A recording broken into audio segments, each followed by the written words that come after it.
30,000 से ज्यादा लोग आज लद्दाख में प्रोटेस्ट कर रहे हैं खुद के हक के लिए। वहीं पर मीडिया ऐसे सीरियस मुद्दों को दिखाने की बजाय कुछ ऐसा कर रही है। आखिरकार जमानत मिल गई, हर कोई इस बात का इंतजार। जमानत मिल गई है। जो मेन स्ट्रीम मीडिया है भारत की, उसने इस आंदोलन का जो उथल पुथल इस सीमा पर हो रही है, इसका जरा भी जिक्र नहीं किया। 70 साल के बाद जब लद्दाख यूनियन टेरिटरी होने की खुशी मना रहा है कि अब जाकर तो उनकी मांगे पूरी होंगी, पर ना तो सरकार मांग को पूरा कर रही है, बल्कि शांतिपूर्वक प्रोटेस्ट करने वालों को होम अरेस्ट या फिर फाइन लगा रही है। ये कहाँ का इंसाफ है और ये क्या हो रहा है हमारे देश में। अगस्त 2019 जब बीजेपी सरकार ने आर्टिकल 370 को हटाकर ना जम्मू कश्मीर और लद्दाख को 2 यूनियन टेरिटरीज में बांटा था, उस समय ना लद्दाख के लोग काफी खुश थे, क्योंकि फाइनली 70 साल के बाद उनकी डिमांड्स को पूरा किया जा रहा था। इस खुशी में ना लोगों ने फर्स्ट इंडिपेंडेंस स्लोगन लगाकर उस दिन को सेलिब्रेट भी किया था। पर यह खुशी ज्यादा समय के लिए नहीं थी, क्योंकि यूनियन टेरिटरीज को ना सेंट्रल गवर्नमेंट कंट्रोल करती है, वो भी 2 तरीकों से, विद लेजिस्लेटर और नॉन लेजिस्लेटर। जैसे कि दिल्ली और पौंडीचेरी एक यूनियन टेरिटरी तो है, बट विद लेजिस्लेटर मतलब कि वहां पर सेंट्रल गवर्नमेंट भी रूल करती है, प्लस हम लोग वोट देकर खुद के लीडर्स भी चुनते हैं। वो बात अलग है कि अभी कुछ ही समय पहले सेंट्रल गवर्नमेंट ने दिल्ली से वो पावर छीनने की भी कोशिश की थी, पर दुख की बात तो ये है कि लद्दाख के लोगों के पास वो हक भी नहीं है। इसलिए पहली डिमांड ना लद्दाख के लोगों के 6 स्केड्यूल की है। इनफैक्ट इसके बारे में ना बीजेपी ने अपने मैनिफेस्टो में भी मेंशन किया था। बट सोचने वाली बात ये है कि 6 स्केड्यूल क्या होता है। एक्चुअल में ना इसका मतलब ये है कि एडमिनिस्ट्रेट करता है ट्राइबल एरियाज को, जैसे कि असम, मेघालय, मिजोरम, त्रिपुरा, जहाँ पर ना ये 2 इलेक्टेड बॉडीज बनाई जाती हैं, ऑटोनोमस डिस्ट्रिक्ट काउंसिल और ऑटोनोमस रीजनल काउंसिल, जिनके पास ये पावर होती है खुद के लॉज बनाने की, जैसे कि forest management, agriculture, land, marriage, divorce और सोशल कस्टम के लिए। जिसकी वजह से इन्वायरमेंट एक्टिविस्ट सोनम वांगचुक, जिनके ऊपर 3 इडियट्स की मूवी बनी है, उन्होंने खुद रियल लाइफ में इतने सारे इन्वेंशंस किए हैं, जैसे कि आर्टिफिशियल ग्लेशियर बनाना, आर्मी के लिए ऐसे कैंपस बनाना जो कि सोलर एनर्जी पर काम करते हैं। बट आज उनको खुद की यूनियन टेरिटरी के हक के लिए 21 डे की हंगर स्ट्राइक करनी पड़ी। अब 7 अप्रैल को फिर से बॉर्डर मार्च इनिशिएट किए जाने वाला है, क्योंकि उनकी सेंट्रल गवर्नमेंट से बहुत सारी मीटिंग्स तो चुके हैं, बट उनका आज तक कोई भी रिजल्ट नहीं निकला।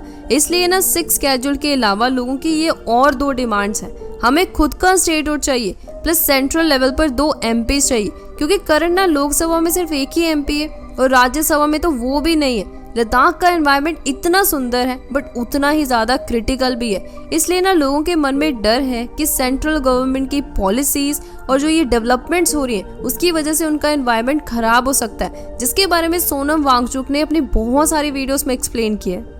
He had shown that in Ladakh, glaciers near the highway where diesel trucks and taxis fly are melting much faster than other glaciers. So you can imagine, if tourist taxis and trucks can melt nearby glaciers, what would happen if rampant industry, mining, etc. are allowed in this fragile ecology? 2014 और 2019 के Lok Sabha election के बाद ना BJP ने ना लद्दाख की development के लिए अपने इलेक्शन मैनिफेस्टो में ना बहुत सारे पॉइंट्स लिखे थे। ऐसा करते हैं कि चेक करते हैं कि उनमें से कितने फुलफिल हुए हैं या नहीं। पहला, टूरिज्म सेक्टर से शुरू करते हैं, क्योंकि ना लद्दाख की जो 50% GDP जो है वो टूरिज्म पे डिपेंड करती है। जिसमें पहला पॉइंट ये है कि होटल मैनेजमेंट इंस्टीट्यूशन बनाकर ना एम्प्लॉयमेंट दी जाएगी। इसके बारे में ना गूगल पर सर्च करते मुझे सिर्फ एक ही इंस्टीट्यूट मिला। और बात रही एम्प्लॉयमेंट की, तो सरकार ने ना आर्टिकल 370 को हटाने के बाद जम्मू कश्मीर एंड लद्दाख को मिलाकर 50,000 जॉब वैकेंसीज अनाउंस की थी। आपको पता है उनमें से सिर्फ 4300 पोस्ट को ही फिल किया गया। सेकेंड पॉइंट की एयरपोर्ट कनेक्टिविटी बनाई जाएगी नुब्रा एंड कारगिल तक। तो कारगिल एयरपोर्ट की कनेक्टिविटी के लिए ना सरकार ने जो टोटल बजट एलोकेट किया था, उसमें से 0.30 करोड़ खर्च किए जा चुके।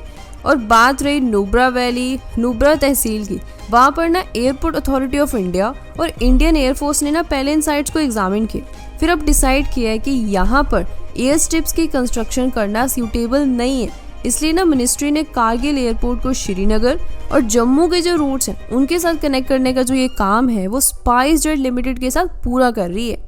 नंबर 3, नुब्रा डेवलपमेंट अथॉरिटी को फुली फंक्शनल बनाया जाएगा, जिसको ना 2016 में चीफ मिनिस्टर महबूबा मुफ्ती ने ना शुरू करने की बात की थी, ताकि नुब्रा वैली जहाँ पर टूरिज्म में बहुत ज़्यादा पोटेंशियल है वहाँ पर ये टूरिज्म डेवलपमेंट अथॉरिटी डेवलपमेंट्स कर सके। बट ना तो आज तक इस डेवलपमेंट अथॉरिटी को सेटअप किया गया है। इनफैक्ट बीजेपी ने अपने मैनिफेस्टो में भी ये बात लिखी थी, बट एक आर्टिकल है जिसके अकॉर्डिंग ना 2020 में TIC डिस्ट्रिक्ट में एक ऑफिस जरूर सेटअप किया गया है, बट ये अथॉरिटी आज फुली फंक्शनल है या नहीं है इसका डेटा हमारे पास नहीं है। नंबर 4, मेडिकल सेंटर्स को अपग्रेड किया जाएगा। इसके बारे में ना 2 सोर्सेज में ये बात मेंशन जरूर है कि इन मेडिकल सेंटर्स को अपग्रेड किया जा रहा है, बट कब शुरू हुआ है और कब खत्म होगा इसका डेटा अवेलेबल नहीं है। तो इसलिए ना मेडिकल सेंटर और एजुकेशन के लिए लद्दाख के लोगों को बहुत सारी प्रॉब्लम फेस करनी पड़ रही है। अब ये जो 3rd एंड 5th पॉइंट है ना, इनको अभी तक फुलफिल नहीं किया गया। नाउ हम चेक करते हैं कि क्या डिमांड्स को पूरा किया जा रहा है, जिसमें पहली डिमांड है कि गवर्नमेंट मेडिकल और इंजीनियरिंग कॉलेजेस को सेटअप करेगी, क्योंकि लद्दाख में अभी तक कोई भी मेडिकल और इंजीनियरिंग कॉलेज नहीं है, पर जम्मू कश्मीर में है, जहाँ पर पॉपुलेशन लद्दाख के कंपैरेटिव बहुत ज़्यादा कम है। इसलिए ना लद्दाख के लोगों को स्टडी करने के लिए दिल्ली, जम्मू कश्मीर, चंडीगढ़, बेंगलुरु और दूसरी सिटीज़ में जाना पड़ता है। इसलिए ना सेंट्रल गवर्नमेंट ने 325 करोड़ एलोकेट किए लद्दाख में पहला मेडिकल कॉलेज सेटअप करने के लिए। बात रही इंजीनियरिंग की, इलेक्शन मैनिफेस्टो में लिखने के बाद भी लद्दाख में कोई भी आज तक इंजीनियरिंग कॉलेज नहीं है। एक सेंट्रल यूनिवर्सिटी ज़रूर बनाई गई है जहाँ पर लिबरल आर्ट्स और बेसिक साइंस की स्टडी करवाई जाती है, पर मेडिकल और इंजीनियरिंग के रिगार्डिंग कोई भी कोर्स अवेलेबल नहीं है। Number 2, new airport terminal. Airport authority of India के चेयरमैन गुरु प्रसाद के अकॉर्डिंग ना ये जो न्यू ले एयरपोर्ट टर्मिनल बनाया जा रहा है उसका काम ना 2021 तक पूरा हो जाएगा, जिनके डिजाइन्स जो हैं वो लोकल आर्किटेक्चर के डिजाइन एलिमेंट्स को देखते हुए बनाए गए, ताकि हमारा ट्रेडिशन और कल्चर दोनों रिप्रेजेंट हो। पर इस टर्मिनल का ना 70% तक का ही काम पूरा हुआ है, जिसमें ये हर साल 35 लाख पैसेंजर्स को डील कर सकता है। इसलिए अब जो नेक्स्ट डेडलाइन है वो इस साल के अप्रैल महीने में शिफ्ट कर दी गई है। Now number 3, railway line connectivity. इस पे ना बीजेपी ने मैनिफेस्टो में ये बात मेंशन की है कि वो बिलासपुर से मनाली और मनाली से लेह तक के पहुंचने का समय जो कि 40 घंटे का लगता है, उसको ना रेलवे लाइन का एक नेटवर्क बनाकर सिर्फ 20 घंटे का कर देंगे, क्योंकि ये जो रेलवे लाइन का नेटवर्क बनाया जाएगा वो सी लेवल से 5360 मीटर अबव बनाया जाएगा। द न्यूज़ नाउ आर्टिकल के अकॉर्डिंग इस प्रोजेक्ट का सर्वे तो हो चुका है, बट अभी तक काम इनिशिएट नहीं हुआ। इससे पहले भी ना 2 और रेलवे लाइन प्रोजेक्ट जैसे कि श्रीनगर से कारगिल, कारगिल से ले, सेकेंड प्रोजेक्ट पठानकोट से ले, इन दोनों प्रोजेक्ट का सर्वे तो हुआ था, बट लो ट्रैफिक प्रोजेक्शन की वजह से ना ये प्रोजेक्ट फेल हो गए। इसलिए जब भी लद्दाख में बहुत ज़्यादा स्नो पड़ती है तो वो ना ओवरऑल कंट्री से कट ऑफ हो जाता है। अब कनेक्शन बनाने के लिए रेलवे लाइन का जो नेटवर्क है वो बिछाया जा रहा है। नंबर 4, ये रोड नेटवर्क बनाया जाएगा। एक्चुअल में इस प्रोजेक्ट का काम 25 मार्च 2024 को पूरा हो चुका है, जिससे डिफेंस कनेक्टिविटी बढ़ेगी और जैंसकर वैली में ना इकोनॉमिक डेवलपमेंट को पुश मिलेगा। नंबर 5, ये टनल्स बनाई जाएंगी। एक्चुअल में इन सभी टनल्स में तो जोजिला टनल पर काम शुरू तो हो चुका है, बट यहाँ पर ना लोगों के 2 ओपिनियंस है। पहला ओपिनियन ये बोलता है कि इससे हिमालय के सेंसिटिव एरियाज पर असर पड़ेगा। सेकेंड ओपिनियन ये बोलता है कि भारत और चाइना के विवाद के चलते लद्दाख तक कनेक्टिविटी बनाने के लिए ना इन टनल्स का बनना बहुत ज़्यादा ज़रूरी है। आपके ये थॉट्स हैं कमेंट्स में ज़रूर शेयर करना। तो आज इस वीडियो में इतना ही। सोर्सेज का लिंक आप सब लोगों को डिस्क्रिप्शन बॉक्स में मिल जाएगा। Till then thank you, bye bye.